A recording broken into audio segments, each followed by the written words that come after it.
ازاي ممكن تكون في لغه واحده بيتحدثها كل الشعوب هي لغه الانسانيه. هي مبادره مدرسه الحب والسلام، مدرسه الحب، فالحب موحد لغه واحده على كل العالم، فما فيهوش اجانب. مدرسه الحب والسلام هي كيان بيجمع كل المثقفين والفنانين واي انسان رافع رايه الانسانيه. انا وجهي بشوفه في الشعر، بشوف نفسي الشاعر او الفنان او يعني عندي خيال ان انا بقدر اشوف الكلام قدامي، بقدر اترجمه واعبر بيه، اقدر اقول. ضيفنا النهارده هو بيعرف نفسه، بيقول ان هو بيقدر يصنع نجوم. المنتج الفني والسيناريست الاستاذ عصام فوزي. اهلا بحضرتك معانا. اهلا بحضرتك.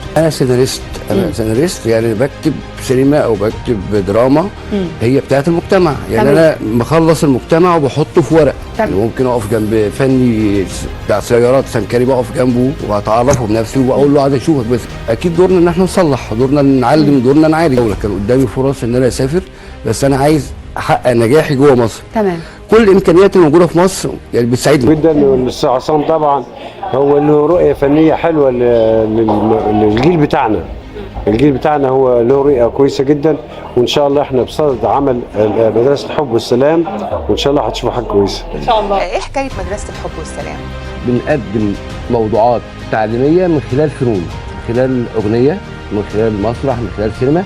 احنا حاليا شغالين على صناعه الاغنيه فعلا، بس مصر بتتطور ومصر بتتجدد ومصر بتتبني بشكل تاني، يحاول يخلق لنفسه مكان في التطوير ده. بس انا ببقى راسم خطه لازم فيها خطوات تتعمل، فلما باجي عند خطوه بقف لحد ما بعملها وبكمل. عندي كان حلم جوايا ان انا اجمع كل الناس اللي انا اعرفهم في حياتي كلهم في مكان اسمه مدرسة الحب والسلام.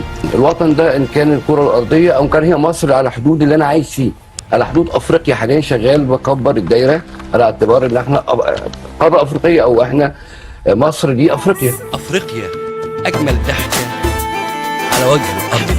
افريقيا الحب جاري في دمي. افريقيا رمز الشجاعة.